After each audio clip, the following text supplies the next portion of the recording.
Дмитрий Медведев подписал постановление о создании национального парка «Ленские столбы» в Якутии. Всего в стране действует более 11 национальных парков. Некоторые из них были созданы в прошлом году, в год экологии.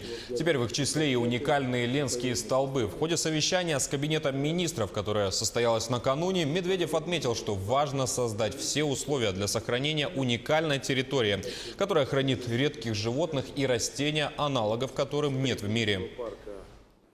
Это будет огромная территория площадью более 1 200 000 гектар с уникальным природным фондом. Знаменитые Ленские столбы были включены в список объектов всемирного природного наследия ЮНЕСКО в 2012 году. На территории будущего парка, есть такие растения, которые не встречаются больше нигде в мире. Это место действительно обитания редких животных, редких птиц, среди которых многие занесены в Красную книгу.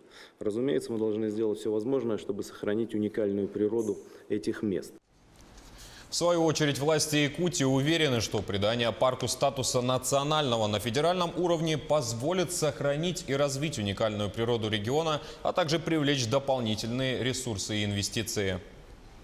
Согласно концепции развития особо охраняемых природных территорий 2012 года, подписанных Путиным Владимиром Владимировичем, мы получили первый национальный парк Республики Саха-Якутия.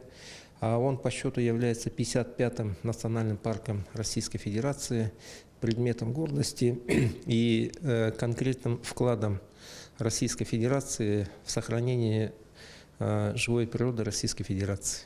На данный момент государственное бюджетное учреждение содержится за счет республиканского бюджета.